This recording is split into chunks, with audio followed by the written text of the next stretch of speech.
Tessellation, tessellation, tessellation. That's what you need if you want to be the best. And if you want to beat the rest, tessellation's what you need.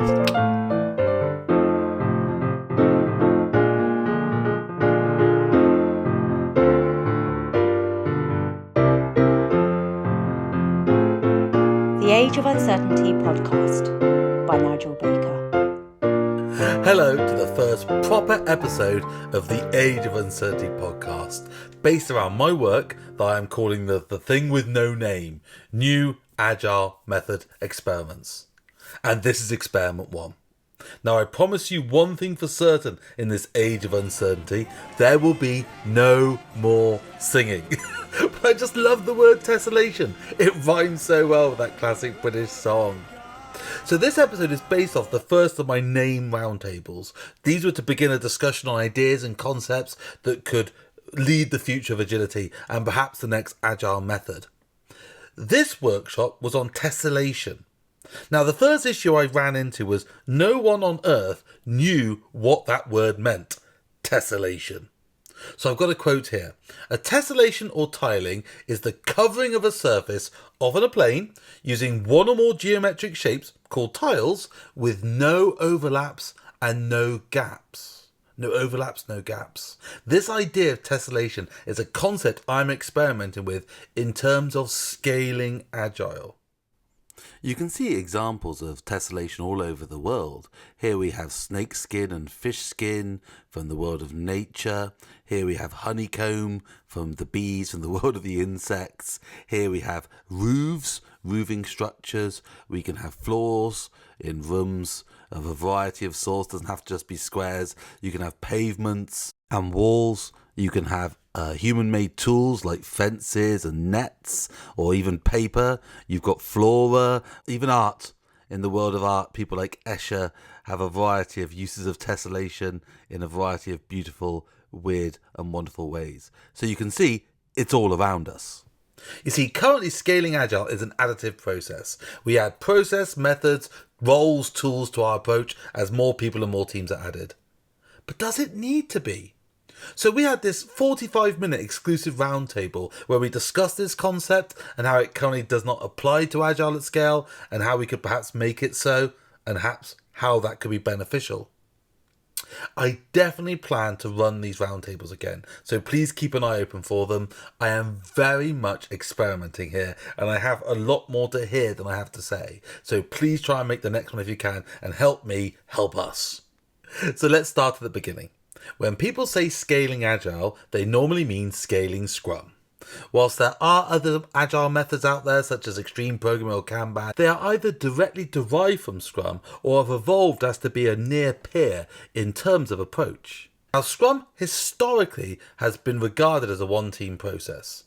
While the team involved has complete power to do whatever is needed to deliver the work, the idea of self-organisation often meant that the needs or the what's were cascaded down from leadership. And you know what? This works. We have decades of evidence of this idea of a small empowered team with close business engagement delivering incrementally and iteratively using empiricism to guide them forward is a bit of a winning bet, even if it's a bit of a mouthful. But no man is an island, no woman is an island, and no team is an island. There are many problems that require more than a small team. And in that setting, teams need to have a collaborative relationship with each other, and there needs to be assistance in providing approaches to facilitate that. Otherwise, we have either independent product teams as like roving war bands clashing with each other, we have interdependent teams bashing each other, or have to design these processes from scratch each time, ad hoc to cover the gap scenario by scenario. And that ad hoc approach could lead to bad ideas and bad situations. So a good method needs to find a way to be gestalt.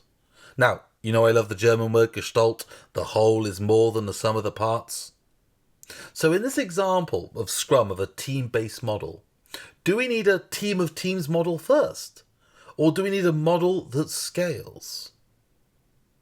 To use Scrum again as an example, Scrum started as a team-based approach, a sort of a Proto-scaling method was invented right at the start to allow disparate Scrum teams to work together, and this was known as the famous or infamous Scrum of Scrums.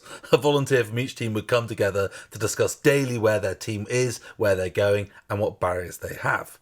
And this was reported right from the start by many as insufficient, so other approaches were created.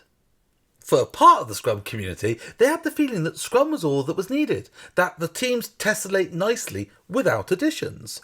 But we can see this is self-evidently not true, as the Scrum of Scrums is an addition to the method. Some people use the term fractal to describe Scrum. Now, oh my god, the word fractal, to grossly simplify the definition of fractal. In mathematics, a fractal is a geometric shape containing detailed structure at arbitrary small scales. Many fractals appear similar at various scales, and this exhibition of similar patterns at increasingly smaller scales is called self-similarity. So these people have added Scrum or Scrum-like methods above the teams to allow Scrum to grow. Tools like the Meta Scrum fall under these auspices, and Scrum at Scale as approach generally seems to take this approach with management scrums, etc, etc. This is actually the approach I used to advocate right back at the start. I called it a Scrumbrella approach, and I do apologise for the pun, but I do love it. And I came up with that in around 2011. And then we have methods that add extra process and roles. Now, some of these, as we said, are derived from Scrum or Agile style methods. I think release trains are derived from extreme programming release practices. And some of these approaches are completely new inventions or incorporated from different philosophical models. And this is the world of the scaled Agile framework, which is having loads of problems. Some have taken the crossover approach, like nations in the European Union. They've all sacrificed a little bit of their personal sovereignty to gain a pool sovereignty over certain artifacts and roles in Scrum. And this has been practices such as all sharing one product backlog, sharing one product owner, shared sprint reviews, and even for some, sharing sprint planning.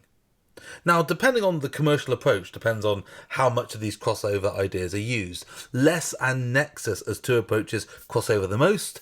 Scrum at Scale crosses over, of course, in fewer places. Now, the problem is, none of this has worked. For evidence, you just need to see the real world. We have been pretty successful on teams, but when things get enterprisey and big, we are seeing lots and lots of issues. Now, if you saw one of my recent conference talks, or you're part of the Scrum Alliance, or even if you watched one of the talks I did on here for the network on the Agile 2024 soft launch, you will know that I am one of the creators of the Scrum Alliance's new scaling certification. This is based on not creating yet another scaling framework, but instead encouraging a bespoke pattern-based approach drawn from a variety of pattern libraries and sources, evolved through safe-to-fail experimentation. Now, I'm very fond of the work we did, and I believe it can work, but I do not think it'll be easy. And that worries me, because I think we may have made a major mistake about how we approach the work. And when I say we, I don't mean the Scrum Alliance, I don't mean Nigel, I mean the whole Agile world. Now, what I've got here is a little clip from that scaling talk I gave a few weeks ago. I'd like to play it for you and see what you think. And when I wrote this presentation, this is my eternal shame, I ended up watching a 4-hour video on Disney. Disney had a new hotel in one of their Disney parks, a Star Wars hotel, right? Probably got all the Star Wars references here. A Star Wars hotel called Star Cruiser or something, very expensive. And this lady did, I can only describe it as the perfect analysis and demolition of that hotel. It shut down, it was a grand failure. Why did it fail? But she was making it really interesting. She was chatting about people were telling her off for having the wrong experience in the hotel. Like, you're playing the game wrong. You must have the wrong personality. No one else has these issues, so it's clearly on you. And she was trying to point out, hang on, that's not how this experience should work. It's just like, I've been taking part. The problem's not in the user. And so a lot of people, a lot of Scrum Masters, Agile coaches out there, I'm afraid to say, blame picnic.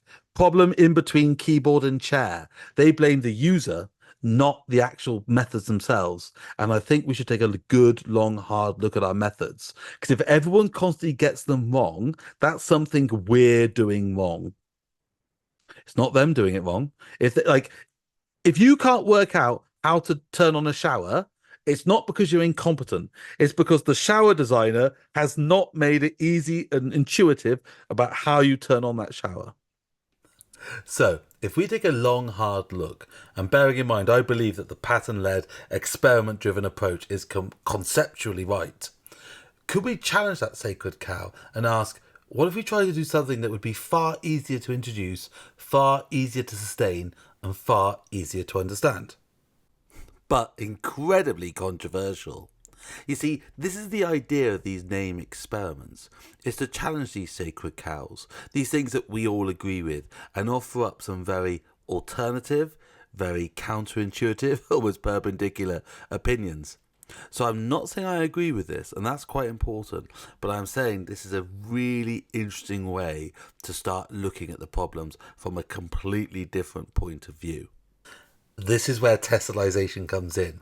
Rather than add more to the top or pool artifacts or methods, what if you treated it all a bit like an object from programming and added one or two methods to the class, which can then be instantiated as many times as we need? So what would those methods be, and what would we add it to? Now, this is where my road is coming to the end. And whilst it's not a dead end, it's getting hellish foggy out there. But I have a few ideas I'm developing.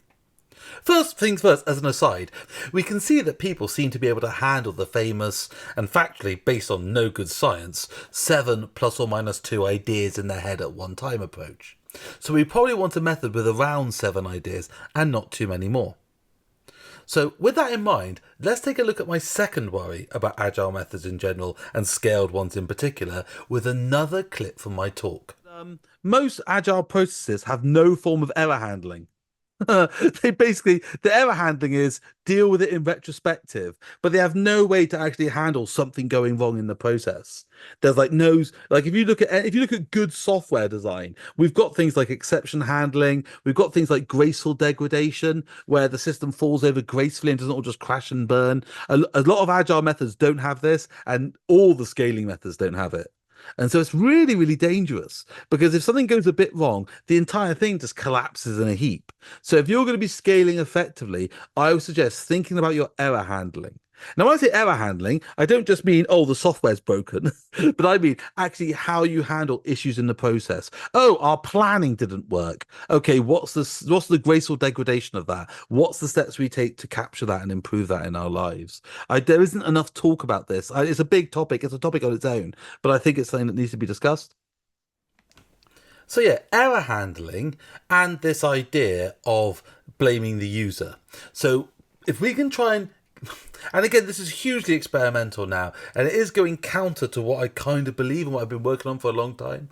But I think there is something in there. If we could simplify it, make it sort of not idiot proof, but getting more idiot proof than it currently is, and adding something to it so that when things go wrong, because we're all idiots, aren't we, all the time, that it can fail gracefully and degrade gracefully. We have retros, we have daily scrums, but that's in Scrum, basically. That's what I would use as my fundamental starting point, evolving Scrum. But I think there could be something more interesting and something more delicate and something more clever done with those two quite primitive tools at the moment, the retro and the daily Scrum. Perhaps adding a method would be something like a meta scrum or something like a scrum of scrums, but not that. Maybe from the world of lean, a Kaizen event concept. So when something goes wrong, you stop and retro as official practice rather than just as good practice that some people try. Imagine you had a big release planning session like you would in SAFe and it went a bit wrong. Those things can collapse completely to pieces and are very hard to recover. So what process could we have inbuilt into every team to stop, pause, Kaizen or Kaizen and improve? So that could be one way, some sort of Kaizen event added to Scrum to make sure we pull it out, something a bit better than the retro model. And perhaps some form of collaboration model, some sort of collaboration method, something Again, not a Scrum of Scrums, but something in that space, but added to every single framework. So the framework consists of what you do every day. Let's use Scrum as an example. So you've got the product goals, the visions, the sprint backlogs, the team and all this. But there are one or two other methods in there, which is, and you do Kaizen like this when something goes wrong in the middle of a sprint, and that could be a way to error handle it all. And you have something like, and you will collaborate in this way with other teams. And so having at least one explicit way mapped in there. And then that creates, rather than pooling, Tesselation, where these things can line up and work together appropriately in a nice structure, easier to add teams, easier to organize and easier to understand, and you're not training out different levels of knowledge to people or having different layers of priesthood in the world. You're just a scrum master, but I'm a release train engineer, and having different levels of knowledge. In fact, everyone understands the whole system. So we're getting back to that real self-organized, self-managed, but not chaotic or anarchic approach.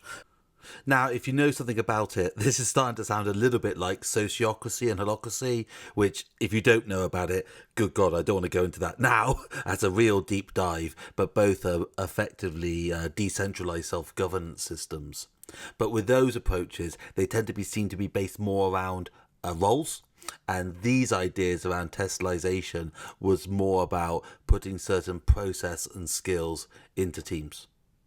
Yeah, flatter as in softer, but not out of tune. Because nothing's worse than a bit of out of tune singing. Oh, do you remember earlier on I said I wasn't going to sing again? We all make mistakes, and that was mine.